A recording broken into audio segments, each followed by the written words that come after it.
jackmoody.com, jackmoody.com. The Doctor is Burned Out, A Physician's Guide to Recovery, one of my favorite books because I wrote it.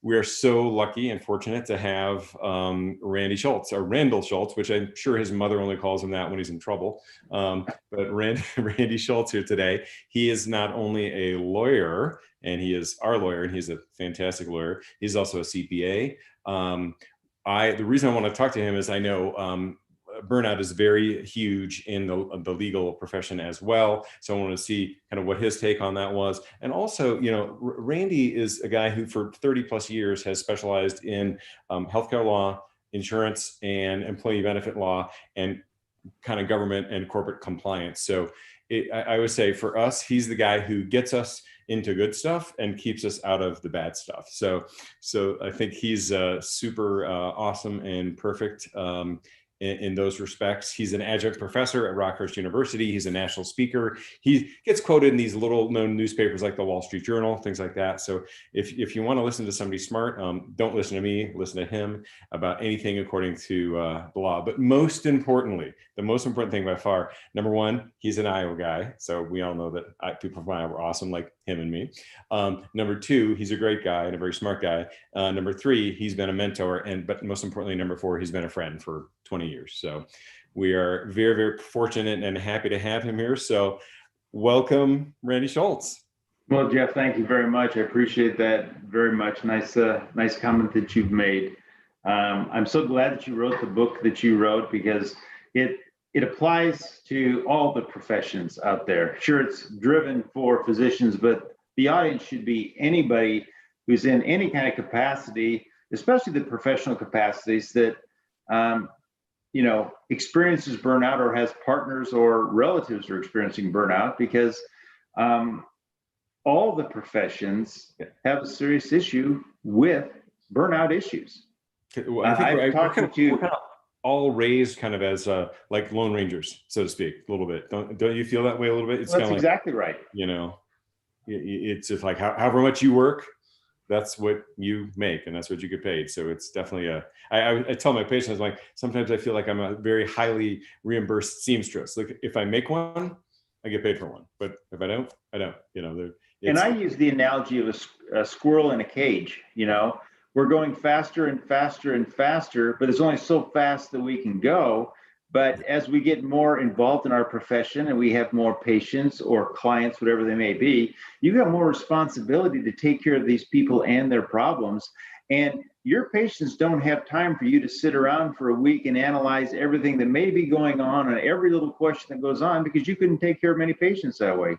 Similarly with me, because I do all this healthcare regulatory work, we have tax, there's the risks of the employee benefit law, there's corporate law, there's the healthcare.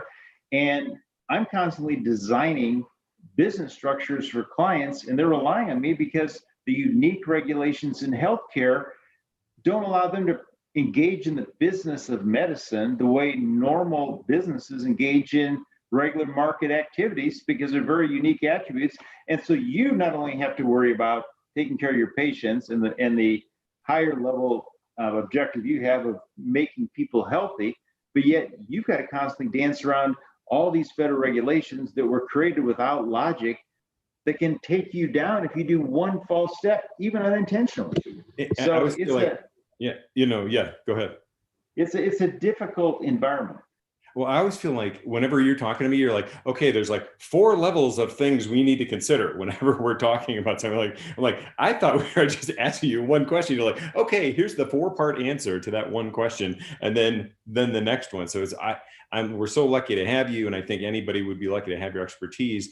But I do think that personally, for me, one of the great things about having expert legal advice is I do feel like that actually reduces my burnout, because then like I'm not having to go learn about this. And clearly, like, you know, you're a smart guy, I'm a smart guy, but I'm like, you're smart about the law, I'm smart about urology. And I don't think you should dabble, get your own expert legal advice when I'm not the lawyer, just like you wouldn't want to be doing your own surgery. You know, it's just, for me, it's very reassuring to have a confident, knowledgeable, framework that you always give us to kind of help, like guide us in the right direction, and again, keep us out of trouble. Yeah, well, I like to say that, I push paper and look in paper and stuff, and you keep people alive. So, I understand the relevance of what we do here, but from my perspective, I want to make sure that you don't have to worry about the legal structural aspect of what you're doing, but I want to make sure that I know everything that's going on as much as I possibly can. And because so many of these things are not intuitive, I got to stay on top of all the legal requirements that are coming down all the time so that we can give you the kind of advice. Sometimes people ask, why it seems so simple what lawyers do. Why is it so expensive? And I tell people, when you were ninth grade, your teacher asked you to write a paragraph. Okay. How long did it take you to write that paragraph? Okay. Well, what I do every day is I'm writing a paragraph for my client, but not only does it have to be grammatically correct, but every word and every sentence has got to be technically and legally accurate. And it's got to address the issues as narrowly as they possibly can, but with as much accuracy as possible, and then protect any possible challenge that could come from the outside. Yeah. And that's what goes into everything I do in every phone call I have. I do have a pretty good story for you, though. Okay. I've got one of my partners, and I was talking to him about burnout in the legal profession. And I thought it was interesting. He said that the law school he went to since 1940 has been sending out letters every 5 years, beginning with the first year the lawyers are in law school, every 5 years to the lawyers who went through this law school. And the letters ask the same question. When they were in law school, why did you come to law school and do you like it? And then 5 years after as well, are you now practicing law and do you have a job? And they'd ask the same question every year. What are your impressions of practicing law? Do you enjoy practicing law, and you still practicing law? And let me guess. And he said the interesting aspect of this over all this time was they never received any kind of response or correspondence back from the school. All right. But he kept filling it in anyway because he just thought it was the right thing to do. Yeah, you're like, hey. And about a year ago, he got a big cumulative response. And what he said was, it is our practice to wait for about between 35 and 40 years to contact people and then give you a survey response, if you will, or accumulation of our survey of what the responses were.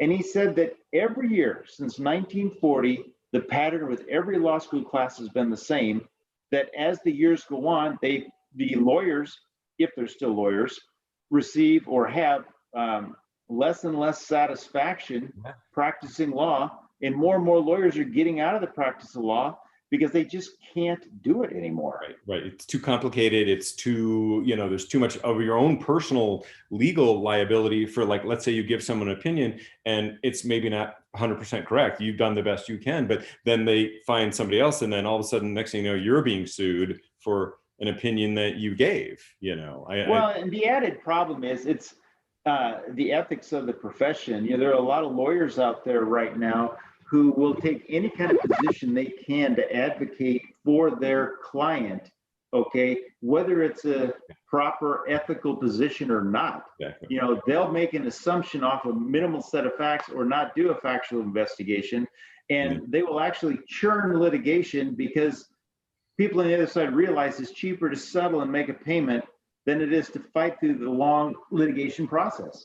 Right. I mean, I've got a case right now with the federal government where they allege that a hospital was inappropriately billing Medicare. We went through and did all the analysis, looked at all the facts, and presented a case in front of the judge that showed that our client, in fact, had not violated any Medicare rules.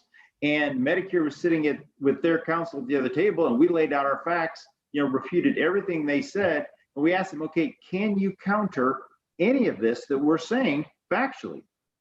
And their response was, we have no response. Okay.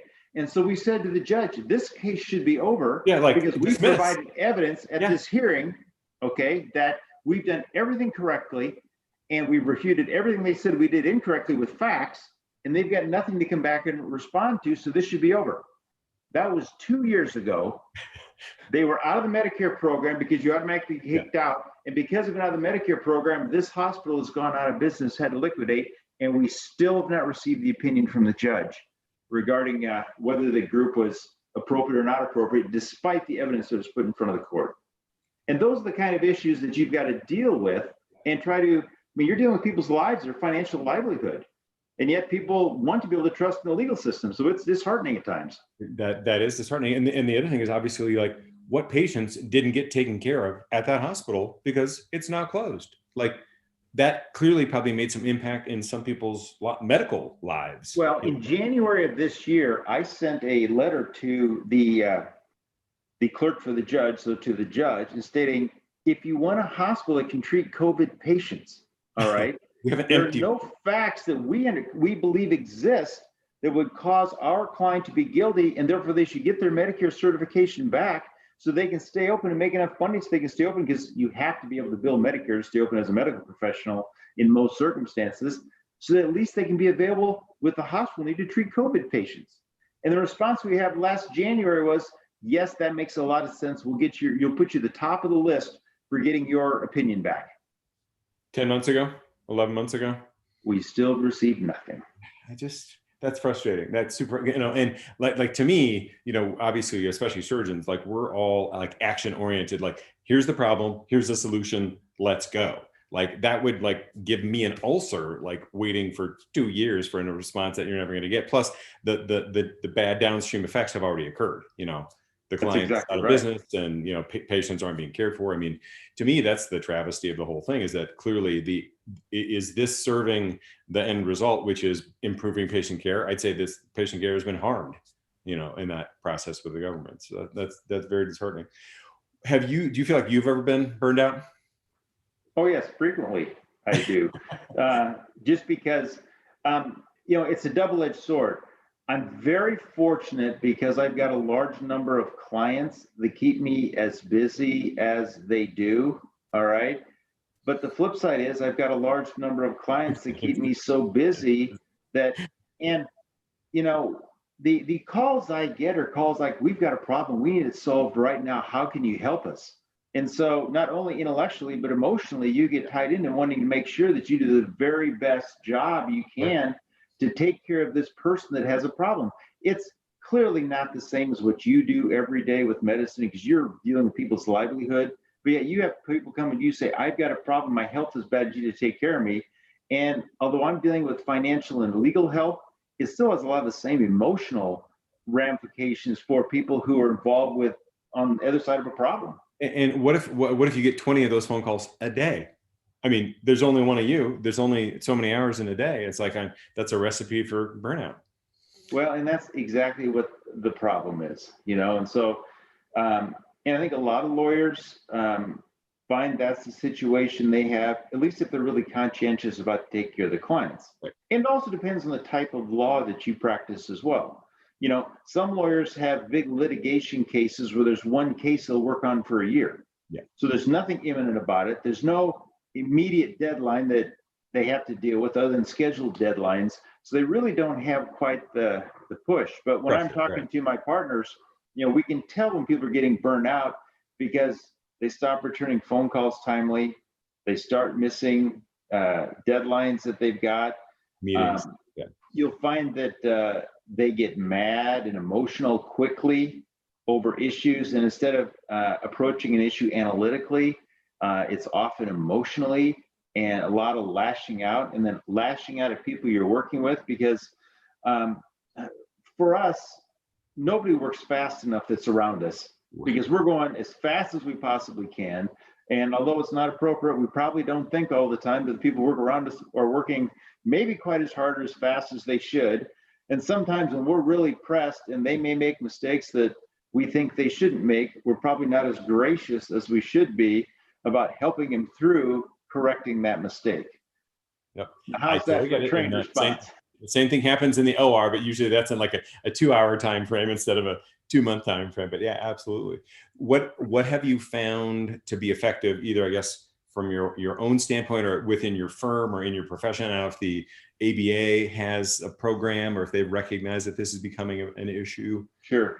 Well, what we've found is over time, all the legal associations and societies have programs that can deal with this type of thing. Because it's become so prevalent and everybody knows about it, people are more willing to talk about it now than they used to talk about. My vent is that, I try to work out once in a while if I can, as frequently as I can, and then I play golf.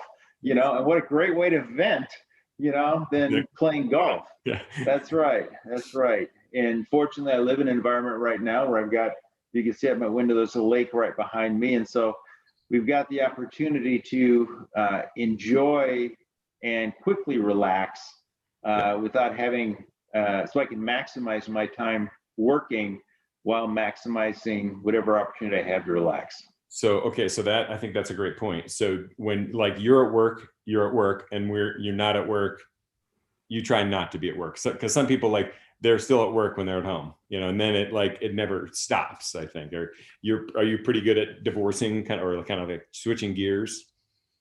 No, unfortunately. And the problem is I'm always trying to find a better way of getting something done for a client. Okay. And so I'm constantly thinking about, what's going on. I can't tell you how many times, I'm sure you're the same way. I wake up in the middle of the night. Yeah, where something just pops in my head and say, yeah, I can do this. I've got a transaction with a healthcare organization I'm doing right now. It's an international transaction. There's some international law ramifications. And the lawyers on the other side are not from the US, but they don't understand United States law, tax law, or ERISA. Okay. And so I've got to find a way to communicate with them and strategize and design a business structure with them that benefits all the parties, because you always want to benefit all the parties while taking care of the best interest of my client. And I've got to figure out not only from a pure legal technical perspective, but how do I communicate appropriately and accurately so that we don't have some kind of problem somewhere. Because like that's not even like ERISA or whatever. That's not even a thing they've ever even heard of or thought about. It doesn't even exist. What is ERISA? We haven't heard of that. We don't have a law like that in our country, and it's the law of employee benefits, of course, here in the United States. But it creates. I think the more you care about anything, I don't think what it would be. I think if our job is building birdhouses, and we wanted to be the best at building birdhouses, we worry and stress a little bit that we're not doing just as well as we possibly can.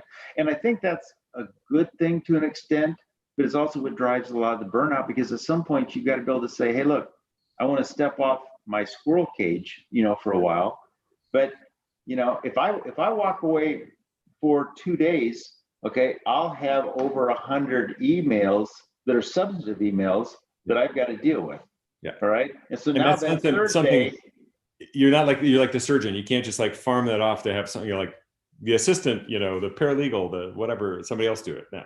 Well, and what I tell, especially young lawyers, okay, or young doctors, is that when physicians come out of medical school and residency, no, they can't hold a candle to what you can do right now, but at least they've got the basic level of ability that they can handle procedures, okay, and have a potential, satisfactory outcome, okay? When lawyers come out of law school, they don't know how to do anything, okay, from a legal perspective. They learn at the better law schools how to think and reason and analyze, okay? But it's not like you're sitting there all day learning laws. That's not how it works. Or the application, the reality of the law. Yeah. Like, how does it really work? So when young lawyers come out, you've got to teach them all the basics, and it's a cumulative process. All right. And, I was one of these guys that I took the CPA exam as my finals at the same time. We had 4 days of finals in college, and in Iowa, you could take your CPA exam immediately after that. So I took the CPA exam immediately after my finals. I was kind of fortunate and passed it all the first time, went right to Iowa Law School, practiced for one of the big, at that time, 8 accounting firms, so that I could get my time in, the accounting time during summers and when I could. But then right after law school, I joined a healthcare firm where all the lawyers in my healthcare area were ERISA lawyers. So that got me to learn the ERISA side. I already knew the corporate tax finance because of the CPA thing. Then they taught me how to practice corporate law as an ongoing practice. And that's what my entire practice has been. Unfortunately, we can't find young lawyers now who want to try to learn tax, ERISA, and corporate regulatory stuff. It's too complicated. Is it too complicated? Yeah, it's too complicated. And so what you've got is you've got individual lawyers who know these individual disciplines. But if you're now designing a transaction, all right, are you going to bring 4 lawyers in to design every aspect of every transaction? Like, Well, if you have an unlimited you can, budget. but the clients, what will usually happen is the clients don't want to pay that kind of a fee. And so they get lawyers who don't have that kind of background, who just kind of wing it. Yeah. And so the difficulty in the burnout factor comes from trying to stay on top of those disciplines based on, the incremental learning it takes to stay on top of it and be able to provide a service that is in the very best interest of the client. And that's the part. Oftentimes you'll hear lawyers say that, well, what I'm doing is good enough. You don't have to be the best. You just have to be good enough, And then that gets into a personal psychological situation that, if you're the type of person that's willing to be good enough, you may not have the same burnout factor that others have who are striving, to do a little bit more than what's enough to get by. To do their best, or the best for the client, Right. Same thing, and the same thing, for us. I think if we left medical school and they were like, okay, go to the OR, I'm like, whoa. I mean, we get, I had 7 more years of training after I finished medical school. Right. So I can imagine that's why, your junior lawyers don't know anything, because they got the basics, and like I said, if they're lucky, if they learn how to read, write, and think, and speak, then you got something you can work with. But then it's all on the job training, and that's a lot of what even ours is too. Once you start practicing, and I think they call it the practice of medicine, the practice of law, because you continue to practice, for your whole life. That's exactly what it is. But yeah, it's definitely a process. What do you think? I guess what do you think is if someone is looking to hire somebody like you, what are the important questions to ask, or how do they get a good legal team or a legal structure around them to help prevent burnout and to get good advice and allow me to do what I'm good at, which is, take care of patients and not have to worry about this? So is your question, how do you find the right kind of lawyer? Right. Or is your question, how do I find people that I work with that are lawyers that I think can be sustainable? And that's 2 different questions, but it's awful similar in a lot of ways. Okay. Because whenever I'm talking to physicians about an issue that they have, all right, what I always tell the physicians to do is ask your lawyer about what is the Stark Law? What is the anti-kickback law? Nothing more than that. Just a broad general description of it. Okay. And how would it affect me uniquely, unlike other types of organizations out there? Okay. You can find out very quickly whether a lawyer knows their stuff, just being able to distinguish between the Stark Law and the anti-kickback statute. Something that simple. Okay. Most of them can't do that. They don't know the technical side of it. They know the buzzwords, but not the technical side. So what you want to do is make sure that you've got somebody who can say, not only do I know the law, but I design with my knowledge of the law. And if you've got someone that has the ability to design business structure and strategy and relationships by utilizing the complication of the law, as opposed to simply knowing where to go look something up in a book, what is the law? There are a lot of lawyers out there where you can say, well, the primary care doctor is in the building next to the urologist. The urologist slips the primary care doctor, $500 every time he gets a major surgery he can do for a patient. Now, we all know that's illegal. That's an illegal kickback, right? But, we see these kind of things all the time and disguised strategies that cause that to go on. And so to find a good lawyer, you want to make sure that the lawyer can tell you exactly what the law says, how it works. So then how can you work with that primary care doc so you're achieving your end, but doing it in a way that you can publish on the front page of the Wall Street Journal that everybody says is legal?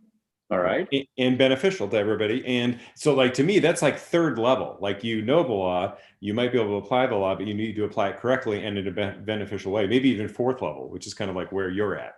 Well, you see, and that's how I evaluate lawyers that I'm asking to help me with my clients. Okay. Because when I give an issue to a young lawyer to look at, I'll tell them, okay, here's the nature of the issue. What is your response to this issue? Well, they can come back and say, well, the law says this on this fact, but I'm hoping they're going to say, but have you thought about this, right? My joke is that my tombstone is going to say, Randy Schultz, have you thought about this? because I'm only providing value to my clients if I've given them ideas based on my experience with other clients of the same practice, specialty. But have you thought about this? Have you thought about it doing this way? Because there's always a way to achieve an end legally and ethically if you think hard enough and you know the law well enough. And that's where the pressure comes in, is to find those results that are both legal and ethical. And there are a lot of things that may be technically legal that are not ethical. And I think it's my responsibility to express to my clients that there's both those issues they have to think about, and even if it's something that's not illegal, is it against a public policy? Now, I'll zealously advocate for my client and give them all the ends of the spectrum, but we always try to find a way to do what's right and do it well so that there's no negative ramification down the road somehow. You don't have to think about it like, what if 5 years from now X happens, but we're not set up, correctly if that happens. Or that's exactly right. The laws look like they're changing. Our tax, whatever, situation is changing, and we weren't prepared for that. So that's great. So remember, jeffmoody.com, jeffmoodymd.com. Get my book, The Doctor of Burned Out. The Burnout Recovery is for You is an online course I have there. Sign up for my email list. Sign up for this these live streams. Find Randy. Randy, where can they find you? Well, you've got my email address at randal.schultz@lathropgpm.com. Okay, or just Lathrop GPM is your practice website, which is, that's right. These guys are smart. And Randy is boarded in a number of states. He may not be boarded in your state. I'm licensed in Colorado, Kansas, Missouri, and Minnesota. Okay, and then obviously he could probably direct you to somebody expert in another state if need be. So we're a large firm and we've got offices in a lot of states, so we can basically cover the whole country if anybody needs anything. That's awesome. Perfect. Well, I super appreciate your time. I hope a lot of people learned a lot about this. I always learn something when I talk to you. And I always want to tell people, remember, burnout recovery is for you. And thanks again to Randy Schultz. Thank you, Jeff.